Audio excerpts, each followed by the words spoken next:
और मैं समझता हूं कि जब कश्मीर के लोगों को, जिन्हें कल आतंकवादी कहती थी, आज उन्हें प्रधानमंत्री बुला के स्वागत करके उन्हीं से बात कर रहे हैं, तो किसानों से भी करेंगे। आज नहीं तो कल जरूर करेंगे बात। और मैं समझता हूं अब तो पब्लिक को खड़े हो ही जाना चाहिए। और पब्लिक डर क्यों रही है, ये मेरी समझ के बाहर है। मरना तो हर किसी को है, बचेगा तो कोई भी नहीं। कब मौत आ जाए ये भी पता नहीं। कोरोना में कितने चले गए, कितने आपके करीबी चले गए, कभी भी कुछ भी हो सकता है। तो मरने से पहले कम से कम इंसान के नाते जी तो लो, लड़ तो लो, संघर्ष तो कर लो, कम से कम अपने लिए लड़ लो। अगर इसके बाद जो इलेक्शन होगा, मेरी बात नहीं, इन सबसे पूछो, ये सारे किसान हैं, मजदूर हैं, सब लोग हैं, मैं तो जानता हूं। आप इनसे पूछो, ये बता देंगे कि 403 में से 50 सीटें बीजेपी को 2022 के चुनाव में उत्तर प्रदेश में मिलेंगी नहीं। मुश्किल से जमानत जब तो होगी, आप ये हाल होगा। उत्तर प्रदेश बहुत महत्वपूर्ण चुनाव है, हो सकता है इसमें सारी चीजें हो सकता है, मैं नहीं कहता, पर अगर हुई तो निश्चित रूप से बीजेपी, अगर वो घोटाला करती है तो जीतेगी। कि आज किसानों ने जो ज्ञापन दिया और तमाम देश भर में दिया, क्या लग रहा है कितना असर इसका पड़ेगा सरकार पे, क्योंकि 7 महीने तो हो गए। देखिए, असर तो पड़ेगा, मैं ये नहीं कह सकता कि कितना पड़ेगा, लेकिन असर पड़ेगा। क्योंकि आप देख रहे हैं, लगातार आप सारे मीडिया वाले साथी कवर कर रहे हैं, तो आंदोलन लगातार और मजबूत हुआ है, आंदोलन लगातार बढ़ रहा है। जहाँ जहाँ तक नहीं पहुँचा था, वहाँ तक भी अब आंदोलन धीरे धीरे पहुँचता चला जा रहा है। तो आंदोलन की मजबूती सरकार भी समझ रही है। और मैं समझता हूं कि जब कश्मीर के लोगों को, जिन्हें कल आतंकवादी कहती थी, आज उन्हें प्रधानमंत्री बुला के स्वागत करके उन्हीं से बात कर रहे हैं, तो किसानों से भी करेंगे। आज नहीं तो कल जरूर करेंगे बात। और ये किसान जो बिल हैं, ये कानून है, ये निश्चित रूप से वापस होंगे, मुझे ऐसा विश्वास है। ये कहा जा रहा है कि ये भाई अघोषित आपातकाल की संज्ञा कुछ लोग इसे दे रहे हैं, कितना ठीक है? नहीं, मैं तो समझता हूँ अघोषित भी नहीं है, ये घोषित आपातकाल है। क्या किस किस चीज़ की घोषणा नहीं कर रखी? आप देखिए, यूएपीए कानून के अंतर्गत जो है, किसी को भी उठा ले लेते हैं। आज इस समय, जिस समय मैं आपसे बात कर रहा हूँ, इस समय जो जिला पंचायत के ये चुनाव हैं, जो पंचायत इसके जिलाध्यक्ष के चुनाव होने हैं, इसमें कई लोगों को सरकार ने पुलिस के द्वारा उठवा लिया, घरों से उठवा लिया, कोई कहीं बैठा वहाँ से उठवा लिया, घरों में ही कैद कर दिया। जैसे मैं एक उदाहरण आपको देता हूँ, श्री हरेंद्र यादव जी हैं, उनकी पत्नी जो है बुलंदशहर से जिला पंचायत की मेंबर जीती हैं, नोएडा में उनका घर है, उनको वहीं कैद करके रखा हुआ है। 100 पुलिस वाले सुबह से घर बैठे, उन्हें नॉमिनेशन ही नहीं करने दिया। तो जब ये स्थिति हो जाए, तो आप समझ सकते हैं कि क्या हालत, कितने गंभीर हालात हैं। तो ऐसा नहीं है, सरकार पर निश्चित रूप से असर है। और अघोषित नहीं, ये तो घोषित जो है आपातकाल है। और सीधे शब्दों में अगर इसको कहो तो ये गुंडागर्दी है, सरकारी गुंडागर्दी है, और कुछ नहीं है। सर, जब आप लोग आंदोलन करते हैं और आंदोलन की बात आती है, तो अभी कुछ मीडिया ये चला रहा है कि किसान फिर दिल्ली लूटने आ गए, टिड्डी की तरह पूरे देश में फैल रहे हैं। पीपल साहब, मैं समझता हूँ इससे परेशान नहीं होना चाहिए। कम से कम किसानों को तो परेशान नहीं होना चाहिए, आप लोगों को भी नहीं होना चाहिए। आपने अच्छा किया सवाल पूछा। ये तो सब बीजेपी का जो आईटी सेल है, आरएसएस का जो आईटी सेल है, ये तो उनका प्रचार है। जो किसान विरोधी हैं, जो किसानों के आंदोलन को आतंकवादियों का आंदोलन कह रहे हैं, ये तो उनका कहना है। उनके पास अपना जो मीडिया है वो उनका है, आईटी सेल उनका अपना है, उस पर चाहे जितना जैसा गलत प्रचार करें।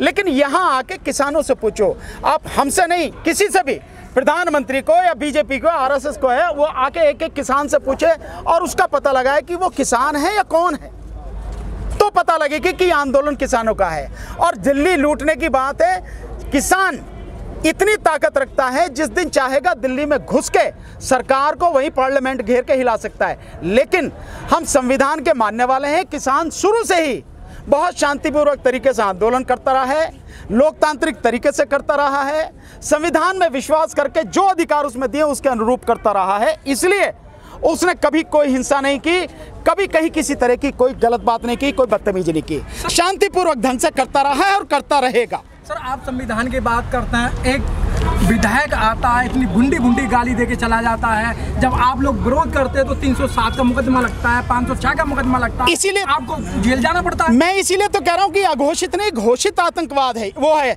ये जो आपातकाल है, ये इमरजेंसी घोषित है, इमरजेंसी। इसीलिए तो मैं कह रहा हूँ।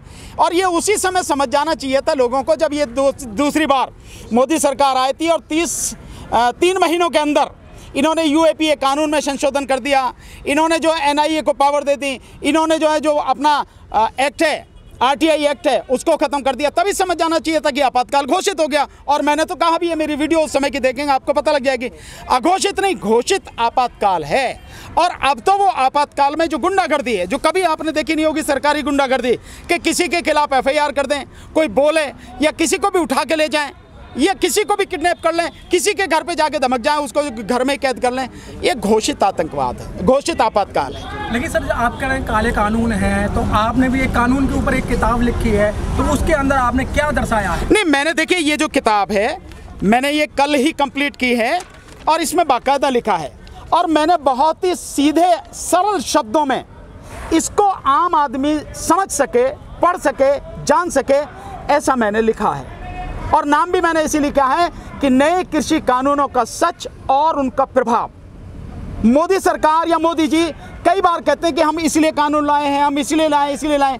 उन्होंने जितने भी बातें कही हैं और जो उन्होंने 8 पेज का किसानों के नाम एक लेटर लिखा था वो, और साथ में उससे पहले जो उन्होंने किसानों के सामने एक सुझाव दिए थे कि हम ये चीज़ इसमें जो बदल सकते हैं, ये कर सकते हैं, वो कर सकते हैं, उसमें जितने भी प्रधानमंत्री मोदी ने जो सवाल उठाए हैं उन सबका एक एक करके मैंने इसमें जवाब दिया है। और तीनों जो कानून हैं उन तीनों कानूनों में वाकई में क्या है वो मैंने एक एक करके समझाया है।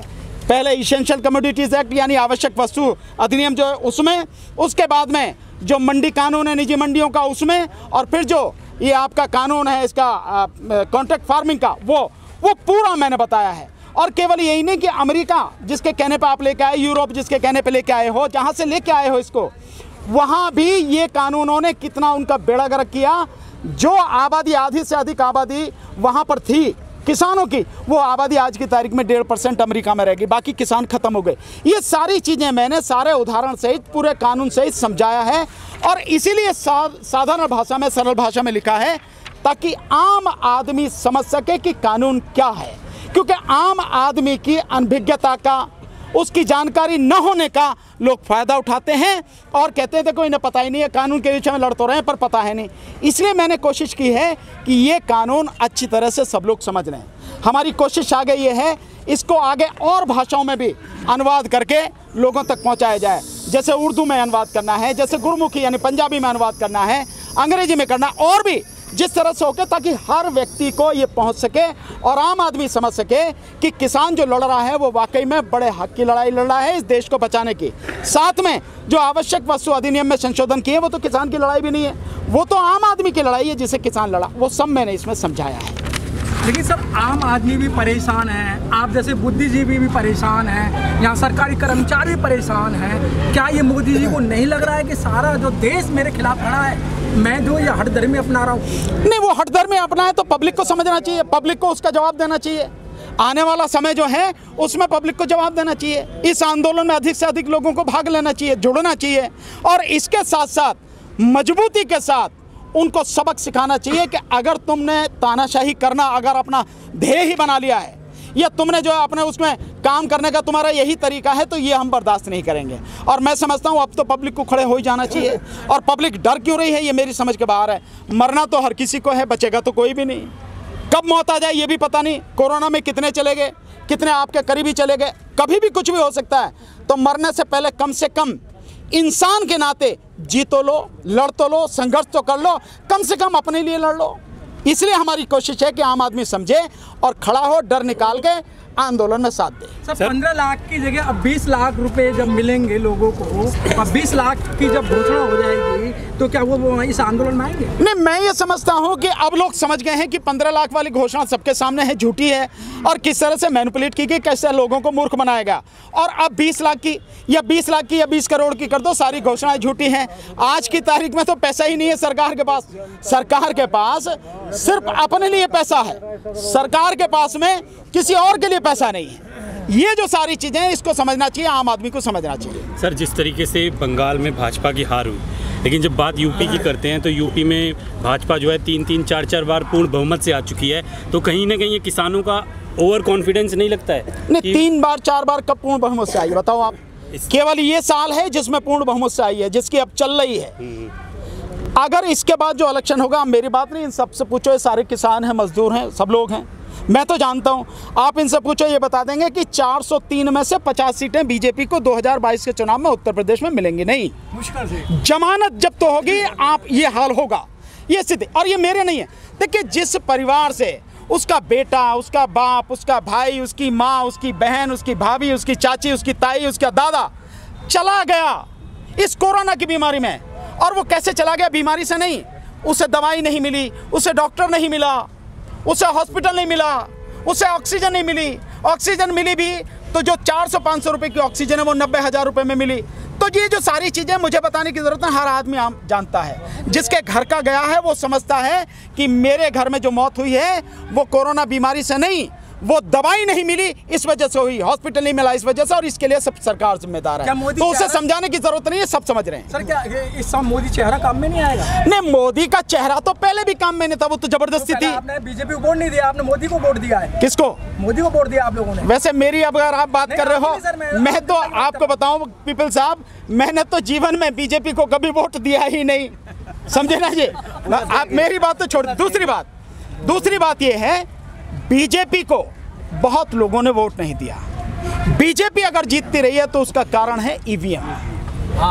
ईवीएम आप हटा दीजिए, बैलेट पेपर से चुनाव करा लीजिए, पूरे देश में आपको पता लग जाएगी बीजेपी कहाँ। बंगाल में भी तो ईवीएम ही था। बिल्कुल था ईवीएम, लेकिन बंगाल हारने से बीजेपी पे क्या फर्क पड़ गया, आप इसको समझने की जरूरत है। सेंटर में बीजेपी का बना रहना ये उनका पहला उद्देश्य है। अगर वो सेंटर में है तो स्टेट को कभी भी कब्जे में कर सकते हैं। जैसे एमएलए खरीद लिए, एमपी खरीद लिए, है ना, वो सारे कर रहे हैं, सबके सामने हैं। कर्नाटक में क्या हुआ आप जानते हैं, मध्य प्रदेश में क्या हुआ आप जानते हैं। अगर वो सेंटर में नहीं रहेगी तो क्या एमएलए खरीद पाएगी, एमपी खरीद पाएगी? नहीं कर पाएगी ना। राज्य अगर हाथ से चला जाता कोई फर्क नहीं पड़ता। ये कानून जो कृषि के कानून है, ये भी तभी लेके आई है कि जबरदस्ती उतने राज्यों का अधिकार छीना। विषय राज्यों का था, केंद्र ने अधिकार छीन लिया। अगर केंद्र में नहीं होती तो छीन सकती थी क्या? नहीं छीन सकती थी। इसलिए केंद्र में मना रहना उसके लिए बहुत जरूरी है। तो मेन जो वो घपला ईवीएम में करती है वो करती है लोकसभा चुनावों में। अभी रही उत्तर प्रदेश की, उत्तर प्रदेश बहुत महत्वपूर्ण चुनाव है, उत्तर प्रदेश बहुत महत्वपूर्ण चुनाव है। हो सकता है इसमें सारी चीजें हो सकता है, मैं नहीं कहता, पर अगर हुई तो निश्चित रूप से बीजेपी, अगर वो घोटाला करती है तो जीते। रहेंगे क्या इस बार? नहीं, मैं क्या, ये तो आरएसएस ने कह दिया, मेरे से क्या पूछ रहे हैं आप। ये तो आरएसएस ने कह दिया कि 2022 में बीजेपी का जो चेहरा रहेंगे योगी रहेंगे, मोदी जी चेहरा नहीं रहेंगे। तो आरएसएस रूठे भी तो दिखाई दे। वो उनका काम है, आप उनको छोड़िए। ये उनसे पूछिए रूट क्यों रहे। यहाँ किसानों की बात करिए आप, जो किसका बीजेपी का कौन चेहरा रहेगा नहीं रहेगा उनसे पूछो। यहाँ किसानों की बात करो कि किसान का, आम जनता का क्या। चुनाव में उतर आए हैं ना, तो मैंने आपको बता दिया, किसान अगर उतर आए हैं तो बीजेपी का मटिया मैट कर देगा। अच्छा। आप पक्की बात जान लीजिए। इसीलिए मैं कह रहा हूँ कि 50 सीटों से ज्यादा नहीं मिलेंगे। लेकिन सर अभी जो स्मार्ट सिटी है उसमें उत्तर प्रदेश को सबसे नंबर 1 राज्य बताया जा रहा है, आप देख ही रहे हो, तो कहीं ना कहीं काम तो हो रहा है। मुझे आप ये बताओ, आप मेरे से ये मत पूछो, ये बताओ आपने कितने स्मार्ट सिटी का जो उत्तर प्रदेश में बन गए हैं उनका दौरा किया, उनकी रिपोर्टिंग आपने की, आप मुझे उसका सबूत दिखाओ, फिर बताऊंगा मैं आपको। कोई नहीं है। बीजेपी सुन लीजिए, बीजेपी और विशेषकर मोदी जी तो डाटा तो आ रहा है, जो कहते हैं वो कभी करते नहीं है, और जो कहते हैं उसका उलट करते हैं। जिसको कहेंगे इसे नहीं करेंगे, मान लीजिए कि इसे ही करेंगे, और जिसे कहेंगे करेंगे उसे बिल्कुल नहीं करेंगे। बहुत सीधा सा। तो ये जो डेटा आ रहा है, अभी उन्होंने कहा 90 लाख झूठा डेटा, कोरोना काल में 90 लाख, और आज उन्होंने आपने CMI का डाटा आपने पढ़ा है? नहीं, उसके डाटा के हिसाब से 12 करोड़ लोग बेरोजगार हो गए। इसी सीजन जिसकी आप बात कर रहे हैं, इसी सीजन में 3 करोड़ लोग बेरोजगार हो गए। आज की तारीख में हमारे देश में तकरीबन 30 से 35 करोड़ लोग बेरोजगार हैं। CMI का डाटा पढ़ो आप। सरकार क्या डाटा देगी? सरकार तो मौत का आंकड़ा भी नहीं बता पा रही। आपने देखा है कि दुनिया में कभी ऐसा देखा होगा, मैं समझता हूँ जितने भी लोग हैं इन्होंने ऐसा नज़ारा नहीं देखा कि गंगा के घाट पर रेत में लाशें दबी हुई और उन पे जो रामनामी चादर है उसको भी नोच लिया। शर्म आनी चाहिए कम से कम। नदी में भी, और नदी में लाशें 2000 लाशों की, तो जो आपका वो है दैनिक भास्कर है उसने रिपोर्टिंग की है। ऐसा कभी नज़ारा देखा कि लाशों को, वो हमारे लोग तो हैं जिनकी लाशें हैं, गिद्ध खा रहे हैं, कुत्ते खा रहे हैं, कौवे नोच रहे हैं। ये सब इस बीजेपी के राज में हुआ है। हुआ नहीं हुआ, इसके बाद भी अगर कोई व्यक्ति बीजेपी को वोट देता है तो ठीक है, वो उसका काम है। लेकिन सर आप जब चुनाव हार जाते हैं तो ईवीएम की कमी बताते हैं, लेकिन इस समय तो आपके पास में 8-10 महीने हैं, ईवीएम पे क्यों नहीं क्वेश्चन उठाई जा रही इस समय? हम लगातार क्वेश्चन उठा रहे हैं। पीपल साहब आप देख भी रहे हैं, आप कवर भी कर रहे हैं, लेकिन मेरे अकेले के कहने से आवाज़ जरूर उठ रही है, लेकिन वो आवाज़ मजबूत जब होगी जब सब लोग साथ देंगे। अगर ईवीएम हटाने के लिए लोग साथ नहीं देंगे तो ईवीएम नहीं हटेगी। अगर लोग साथ देंगे तो मैं दावे के साथ कह रहा हूं कि ईवीएम हट जाएगी। अभी 2022 में चुनाव हो रहा है, हम लगातार लोगों से कह रहे हैं और अब इसके लिए कैंपेन भी हम चलाने शुरू कर रहे हैं अगले महीने से। लोग अगर साथ देंगे तो इसी बार 2022 के चुनाव में ईवीएम हट जाएगी, अगर लोग साथ देंगे तो। और नहीं देंगे तो आप कहते रहिए, मैं कहता रहा हूं, कोई कहता रहे, नहीं कुछ फर्क होगा। और ईवीएम जब तक है तब तक बीजेपी को आप सेंटर से नहीं हटा सकते। लेकिन सर मोदी जी उस समय शपथ ले रहे थे और आप ईवीएम का जंतर मंतर पर आंदोलन कर रहे थे। नहीं, हम तो पहले दिन से कर रहे हैं। जिस दिन से मोदी जी ने शपथ ली 23-30 मई को, हम तो उसके बाद से लगातार ईवीएम का विरोध कर रहे हैं। हमने जंतर मंतर पर भी कई आंदोलन किए, उसके बाद भी लगातार हम कर रहे हैं और आगे भी आगे करेंगे, लेकिन लोग साथ नहीं देते हैं। अफसोस इस बात का है कि लोग फ़ोन तो करते हैं, आप बढ़िया काम कर रहे हैं, लोग ये तो कहते हैं व्हाट्सएप पे कि बढ़िया काम कर रहे हैं साहब, लोग ये फेसबुक पे भी कहते हैं साहब आपका कोई जवाब नहीं। पर जवाब भैया, इसमें फेसबुक पे लड़ाई थोड़ी होती है, व्हाट्सएप पे लड़ाई थोड़ी होती है, लड़ाई तो सड़क पे होती है। जब सड़क पे साथ नहीं दोगे तो इस सब का कोई मतलब नहीं। हाँ, सड़क पे साथ दोगे तो ईवीएम हट जाएगी। तो मेरा लोगों से मैं बार बार यही कहता हूँ, भैया सड़क पे आके साथ दो। केवल ये सोशल मीडिया पे आप बढ़िया बढ़िया कहो, इसका कोई लेना देना नहीं है।